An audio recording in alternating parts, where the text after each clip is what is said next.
Ano yung sinabi mo, Chairman? Para pong provisional authority po. You were before the hearing. Ngayon, kumuha ka ng ano, the chairman asked for a DOJ opinion. That is why he presented what to him at the time is a win-win situation. But you know, Madam Chair, the chairman is a lawyer, I am a lawyer. A DOJ opinion, however good it may seem to be, is not a law. Nobody is bound by that legal opinion. Not even the one which was suggested in that hearing, which I heard earlier, that a joint house resolution, not even a joint house resolution, is enough to renew a franchise. Only Congress. That is by the Constitution. That is why when he said that he based his decision on the jurisprudence, the ponente himself is the Chief Justice, the famous Chief Justice. In that ponencia, Madam Chair, the Supreme Court said that no one, no network, no radio, television network can operate without a franchise offer, without renewing a franchise. Period. And the chairman cannot do anything. Otherwise, he will be remiss of his duty. He will be violating the law. But I said this is moot and academic. In the House of Representatives, we have proven the various violations of ABS-CBN. How much taxes have been withheld from the government? Billions of taxes. Siguro kaya ka lang humihingi ng tawad dahil naawa ka sa mga nawala ng trabaho. But that is not your fault. You have to protect the government, the interest of the government. Bakit kayo hingi ng tawad kung tama ang ginawa mo? It's based on the law. It's based on jurisprudence. That is something that you need not to ask for forgiveness for, Mr. Chairman. Nangyari na po ito eh. No one can debate against the violations established there. Not only taxes, issuance of Philippine depositary receipts, intervention ng somebody is talking about 11,000. Not 11,000. We proved that only about 2,800 employees all in all. Yung iba contractual, yung iba project workers, bigyan ng regularization ng ABS-CBN. Daming violation din ng labor code. What about the Philippine depositary receipts? What about the citizenship of the very chairman of the network? Ito po historical na po ito. It's not about press freedom, Madam Chair. It's about franchise. Iba po yun eh. A franchise to be granted by the House of Representatives is the only permit for a network to operate. Doesn't matter. Wala tayong pinag-uusapan na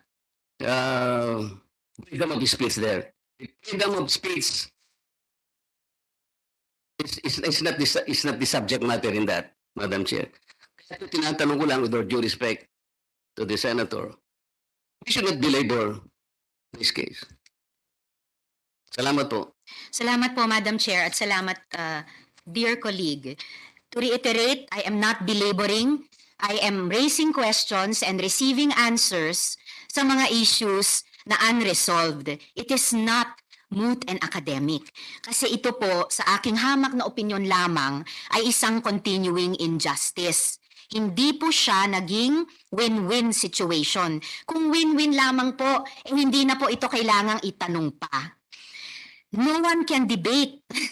We are a deliberative body, Madam Chair. Lahat po tayo ay mga mambabatas. We can and should debate kung sakaling may mga issue na hindi po tayo nagkakasundo. Gaya ng sinabi ko po kanina sa Good Chair, hindi po ako pinalad na maging abogado tulad nila at ng dear colleague. But we are all legislators. We can and we should debate if we must para makabuo tayo ng pagkakasundo kung magkakasundo man tayo. Only about 2,800 employees. Ano man ang employment status nila, kaya nga't ipinaglalaban namin dito sa Senado at ang mga colleagues sa House ang security of tenure. 2,800 man lang ang may security of tenure nung panahong iyon. More than 11,000 ayon sa nagkaisa. At mas makikinig po ako sa labor center. More than 11,000 sa unang wave pa lang. Kahit pa mga contractual na dapat ay ginawang may security of tenure ay nawalan ng trabaho. At yung lahat ng 11,000 na iyon higit, hindi lang yung 2,800 ay hindi pa natin sigurado kung may trabaho na ulit. And lastly, before I go to my last question, if I may, Madam Chair, to the Good Chair, how can we say this is not about press freedom? It's about franchise. Sa issue pong ito, nagbuhol-buhol yung dalawang iyon. Of course, it is about press freedom. Dahil broadcasting company ang humihingi ng renewal of franchise. Dahil broadcasting company, bukod sa milyong-milyong mga manonood nila, ay umasa dun sa sinabi ng NTC chair na pwede silang bigyan ng provisional franchise tulad ng 3 pang naunang broadcasting company, GMA7, TV5, Subic Broadcasting, hanggat madesisyon na natin sa Kongreso ang usapin ng prangkisa. Pero itong kaganapan tungkol sa franchise nila, laban sa franchise nila, ay precisely naganap sa konteksto na ang press freedom was under pressure. Sasabihin pa nga ng iba, under attack. At yun na nga po, yung mas maayos sana na resolusyon ng issue na provisional franchise para maidugtong sa, provisional authority, Madam Chair, para maidugtong sa prangkisa ibibigay ng Kongreso. Eh yun sana ay maka-reinforce dun sa pundasyon at mga depensa sa press freedom. So I must make these points of record, Madam Chair. And these are hardly points that are being belabored. These are points, forgive me, Madam Chair, these are points that we must make continuously. Hindi po ito isang kasalanan o pag-aaksaya ng oras. Ito po ay bahagi ng trabaho natin bilang mambabatas at bagay na inilalaan natin sa mga opisyal ng executive na dinidinig natin for confirmation whether NTC noon or COA ngayon, Madam Chair. So if I just may ask one question, Chair, Madam Chair, bilang bagong COA Chair, papayagan niyo po ba ang sarili niyo o yung opisina niyo, a constitutional commission no less, na ma-pressure muli ng ibang government official o entity kahit ito'y lalabag sa mga tungkulin ng inyong opisina? Chair. Thank you, Madam Chair. Honorable Senator Risa. Hindi po tayo papayag na mangyari ang ganon, Madam Chair.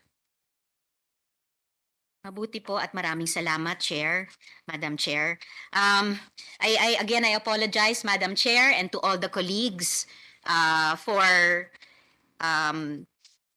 not belaboring the point, but maybe belaboring the emotion. I think I'm not in, I have a couple more subjects to discuss. I'm not yet satisfied with the questions I've been able to ask and still expecting answers from the chair, and to allow other members of the committee to ask their questions. I can suspend my interpellation and at the proper time make the proper motion, Madam Chair.